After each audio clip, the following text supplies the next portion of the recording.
Be strong.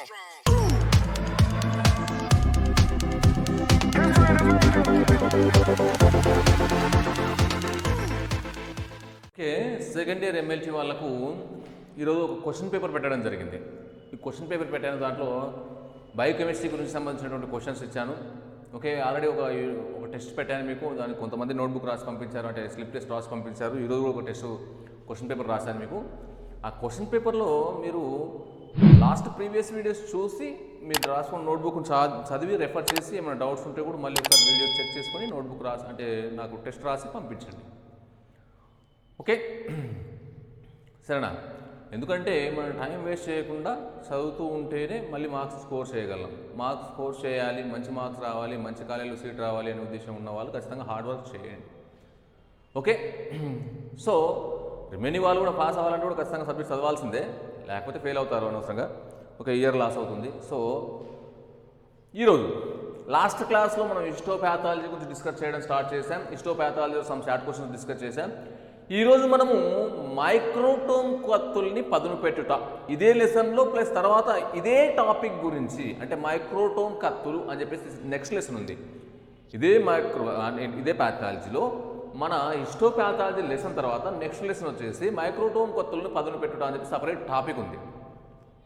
ఒక 2 times discuss చేయడం కంటే దాంట్లో వచ్చింది దీంట్లో వచ్చి సేమ్, అంటే ఒకటే క్వశ్చన్ కనుక ఒకటే టాపిక్ని మనం డిస్కస్ చేసుకుందాం. అంటే ఆ లెసన్ కూడా ఇదే కవర్ అవుతుంది, దాంట్లో ఒకటే లాంగ్ క్వశ్చన్. సో ఇక్కడ మనం డిస్కస్ చేసుకుందాం దాని గురించి. దేని గురించి? మైక్రోటోమ్ కత్తుల యొక్క పదును పెట్టుట. ఓకే, ముందుగా మనము మైక్రోటోమ్ కత్తుల రకాలు.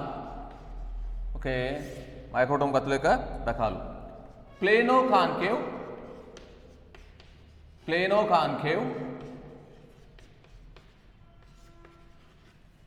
Okay, very concave,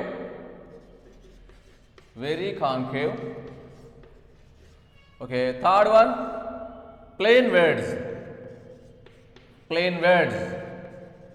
okay, concave. Next fourth one వచ్చేసి bi concave, okay, bi concave. అంటే చూడండి, ఈ కత్తుల యొక్క రకాలు వచ్చేసి 4 types: plano concave, very concave, plane wedge, bi concave. ఇవి ఈ కత్తుల్ని ఏ దాంతో తయారు చేస్తారంటే హై గ్రేడ్ స్టీల్తో తయారు చేస్తారు. అంటే మామూలుగా జనరల్గా కూడా మంచి క్వాలిటీ ఉన్నటువంటి స్టీల్తో తయారు చేయడం జరుగుతుంది. ఓకే, అంటే what is the use of these knifes? అంటే మనకు ఈ కత్తుల యొక్క ఉపయోగాలు ఏంటి అంటే సెక్షన్స్ కట్ చేయడానికి, లేకపోతే ఏదైనా కణజాలాన్ని కట్ చేయడానికి. ఓకేనా?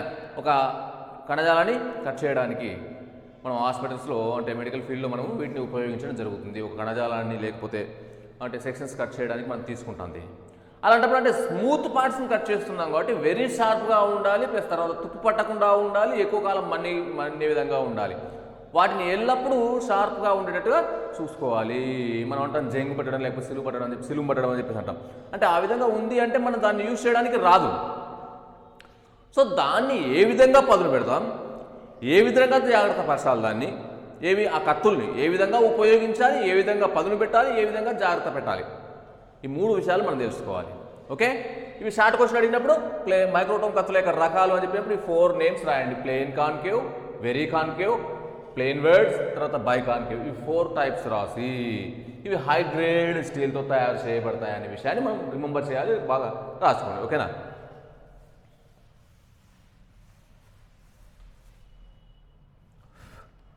ఓకే, మైక్రోటోమ్ కత్తులు పదును పెట్టుట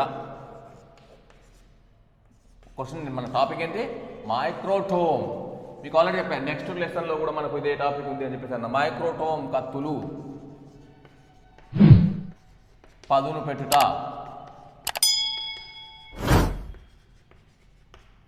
మనం ఏమిటంటే మైక్రోటోమ్ కత్తుల పదును పెట్టుట గురించి క్లుప్తంగా వ్రాయము అని చెప్పేసి అడగడం జరుగుతుంది. మైక్రోటోమ్ కత్తుల గురించి క్లుప్తంగా రాయమని చెప్పేసి అడగడం జరుగుతుంది. ఓకే, రైట్, అక్కడ రాసుకోండి. ఆ ఫస్ట్ ఇక్కడ రాసేటప్పుడు ఏం చేయాలని చెప్పంటే మైక్రోటోమ్ కత్తులు పదును పెట్టినప్పుడు క్వశ్చన్ రాసినప్పుడు దాంట్లో రకాలు రాయాలి. మెయిన్గా ఆ 4 types రాసి, ఓకే, ఫస్ట్ పాయింట్ ఏం రాస్తామని చెప్పంటే హై గ్రేడ్ స్టీల్తో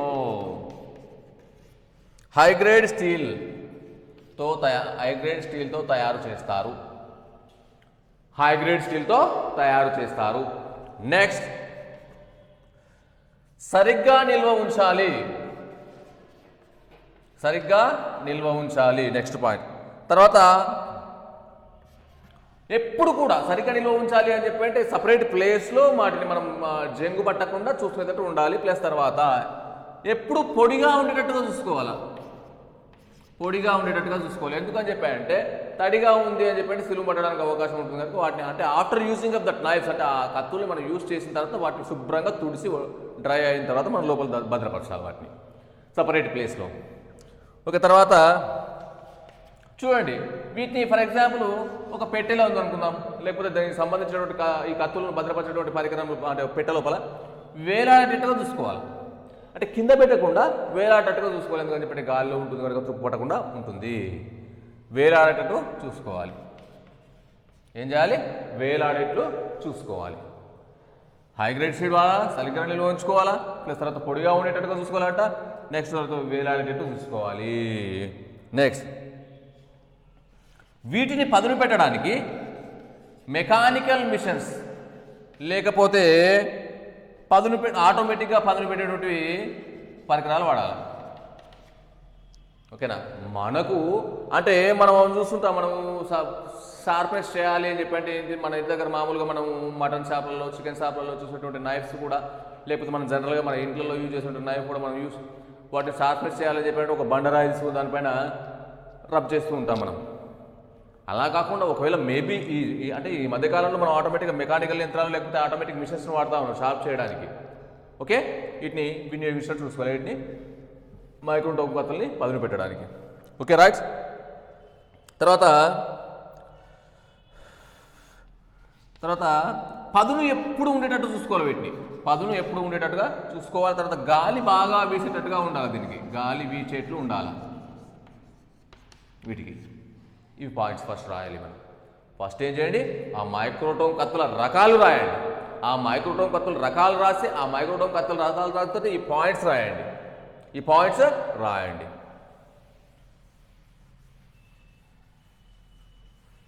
ఎట్లా సరిగా చూసుకోవాలా, తుప్పు పట్టకుండా చూసుకోవాలా, తడిగా ఉండకుండా చూసుకోవాలా, వేలాడేట్టు చూసుకోవాలా, గాలి బాగా వచ్చేటట్టు చూసుకోవాలా, ఆటోమేటిక్ మిషన్ లేకపోతే మనకేంటి మనకు జనరల్గా దొరికే మెకానికల్ మిషన్స్ కూడా పదును పెట్టడానికి వాడాలి అనే విషయాలు రాసిన తర్వాత అసలు ఈ షార్ప్నెస్ చేయడంలో పదును పెట్టడంలో ఎన్ని స్టెప్స్ ఉన్నాయి,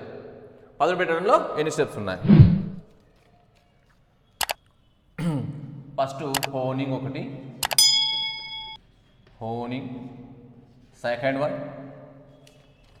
స్ట్రోపింగ్, ఏంటి స్ట్రోపింగ్.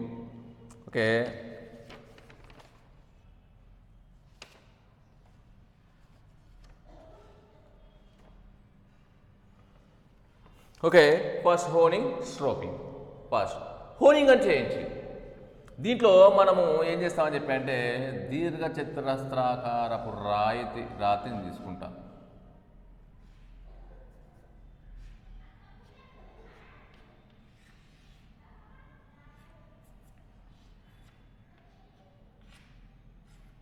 ఓకే, ఒక దీర్ఘచతురస్రాకారం అంటే పొడవైనటువంటి రాయిని తీసుకుంటాం ఇలా.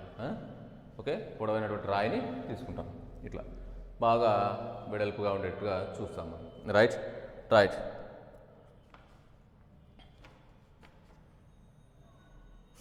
దీంట్లో హోనింగ్ చేయడానికి ఫస్ట్ ఒక దీర్ఘచతురస్రాకారపు అని రాసుకోండి. దీర్ఘచతురస్రాకారపు రాయి హెడ్డింగ్ పెట్టండి. ఫస్ట్ 7.8 రాసిన తర్వాత కత్తును పదును పెట్టడంలో ఓకేనా స్టెప్స్ ఏవేవి అంటే హోనింగు, స్ట్రోపింగ్ అని రాయండి. కత్తిని పదును పెట్టుటలో దశలు అని రాయండి. మైక్రోటోమ్ కత్తుల్ని పదును పెట్టుటలోని దశలు అని రాసేసి ఫస్ట్ హోనింగ్, స్ట్రోపింగ్. హోనింగ్లో మళ్ళీ హోనింగ్ అని పెట్టేసి చిన్న డయాగ్రామ్ వేసి దాంట్లో ఫస్ట్ దీర్ఘచతురస్రాకారపు రాయి, మైక్రోస్కోప్ మైక్రోస్కోప్. థర్డ్ వన్ కత్తి. ఓకేనా. Fourth one stroke. ఇవి పరికరాలు. ఓకే, ఇప్పుడు దాని గురించి రాసుకుంటూ ఓకే, పసుపు పచ్చని బెల్జిన్ రాయిని వాడాలి. ఇదేది పసుపు పచ్చని బెల్జిన్ రాయిని వాడాలి. దీర్ఘచతురస్రాకారపు పసుపు పచ్చని బెల్జిన్ రాయిని మైక్రోటోమ్ కత్తులు పదును పెట్టుటకు వినియోగిస్తారు. రైట్. నెక్స్ట్ ఇక్కడ నెక్స్ట్ ఈ పాయింట్ తర్వాత నెక్స్ట్ ఏంటి, రాయి ఎల్లప్పుడూ శుభ్రంగా ఉండేట్టుగా చూసుకోవాలి. రాయి ఎల్లప్పుడూ శుభ్రంగా ఉండేటట్టుగా చూసుకోవాలి. ఈ దశల తర్వాత అంటే ఈ పార్ట్స్ రాసిన తర్వాత ఫస్ట్ పాయింట్ ఏంటి, పసుపు పచ్చని బెల్జిన్ రాయిని వినియోగించాలి మైక్రోటోమ్ కదును పెట్టకు. నెక్స్ట్ రాయి శుభ్రంగా ఉండేట్టుగా చూసుకోవాలి. ఓకేనా. ఇప్పుడు కత్తి అని చెప్పంటే ఫర్ ఎగ్జాంపుల్గా ఇది కత్తి అనుకుందాం. ఇక్కడ ఇటు ఉంటుంది కదా, మనం ఏం చేస్తామని చెప్పంటే ఇలా ముందుకు తీసుకెళ్ళి మళ్ళీ ఇలా వెనక్కి తీస్తాం, ఇలా ముందుకు తీసుకెళ్ళి ఇలా, అంటే ఇలా ముందుకు తీసుకెళ్ళినప్పుడు ఈ స్లిప్ అవ్వకుండా చూసుకోవాలి, వెనక్కు తీసుకొచ్చినప్పుడు మన చేతులకు తగలకుండా చూసుకోవాలి. ముందుకు తీసుకెళ్ళినప్పుడు కిందికి రాకుండా మనకు స్లిప్ అవ్వకుండా చూసుకోవాలి, వెనక్కి వచ్చినప్పుడు మన చేతులు ఉంటాయి కదా వాటికి తగలకుండా జాగ్రత్త పడాలి. ఓకే, జాగ్రత్తల్లో అవే రాసుకోండి. ప్రెషర్ చూసి అంటే మనం ఇట్లా వేసినప్పుడు బండల పైన ఇట్లా ముందుకు వెళ్ళినప్పుడు ప్రెషర్ ఎక్కువైంది అనుకో జారిపోతుంది, ప్రమాదం జరిగే అవకాశం ఉంది. కనుక ప్రెషర్ ఎక్కువ లేకుండా చూసుకోవాలి. ప్లస్ తర్వాత కత్తి అంచులు జాగ్రత్తగా చూసుకోవాలి. ఎందుకంటే మనం ఇట్లా ఫాస్ట్గా ఇలా ఇలా ఇలా ఇలా రాయి పని చేస్తున్నాం అనుకోండి, ఇలా వెళ్ళినప్పుడు స్లిప్ అయినా ఇలా వచ్చినప్పుడు స్లిప్ అయినా కూడా మనకి అవుతుంది ఏదైనా ఆబ్జెక్ట్ లేకపోతే మనకు ప్రమాదం జరిగే అవకాశం కనుక పదును పెట్టేటప్పుడు జాగ్రత్తగా చూసుకోవాలి. దీని మాట మనం హోనింగ్. ఈ హోనింగ్లో ఏమేమి ఉన్నాయి బిడ్డ, దీర్ఘచతురస్రాకారపు రాయి, మైక్రోస్కోపు, కత్తి, స్ట్రోప్. దీన్ని ఏం చేస్తున్నా, పసుపు పచ్చని బెల్జిన్ రాయి వాడుతున్నా, రాయి శుభ్రంగా ఉండేటట్టు చూసుకుంటున్నా, పదును పెట్టే సమయంలో ఒత్తిడి ఎక్కువ లేకుండా అంటే చేతులకు కాళ్ళకు తగలకుండా చూసుకుంటున్నాను. Okay right. దీన్ని ఏమనాలి, హోనింగ్. నెక్స్ట్ ఏంటి, స్ట్రోపింగ్.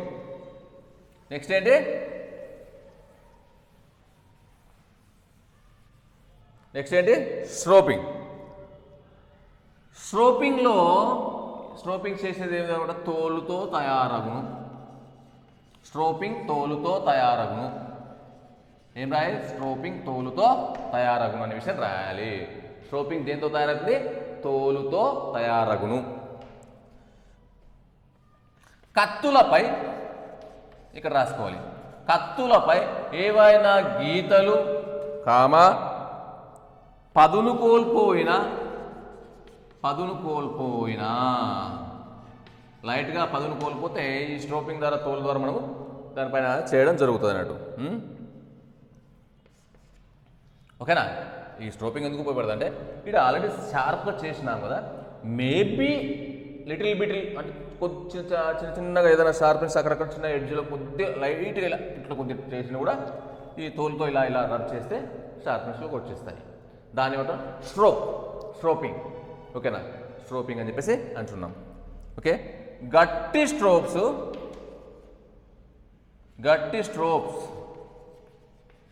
మేలు చేయును.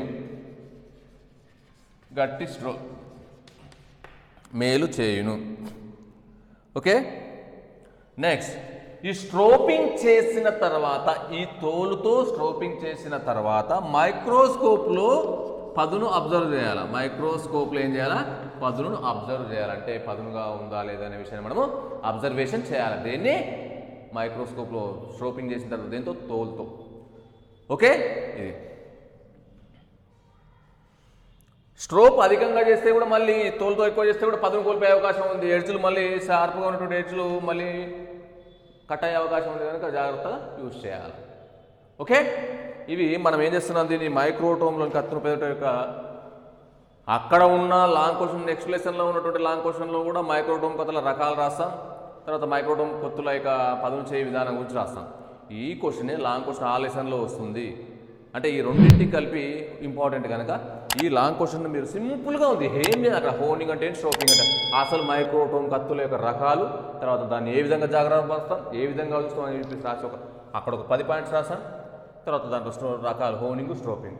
హోనింగ్ గురించి రాసినప్పుడు ఏం చేస్తాం, దీర్ఘచతురస్రాకారపు రాయి, అది రాయి పేరేంటో రాస్తాం, బెల్జిన్ రాయి అని చెప్పేసి అన్నాం రాస్తాం.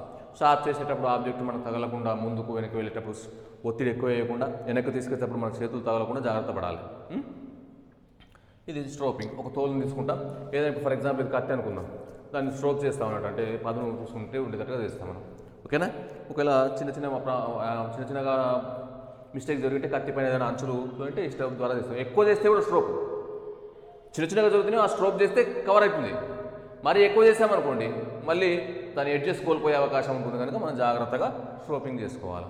ఓకే, దీన్ని మళ్ళీ ఈ కత్తులను మనం దేంతో తయారు చేస్తున్నాం? హైగ్రేడ్ స్టీల్ అంటే మంచి క్వాలిటీ ఉన్నటువంటి స్టీల్ని మనం వాడతాము. ఓకేనా?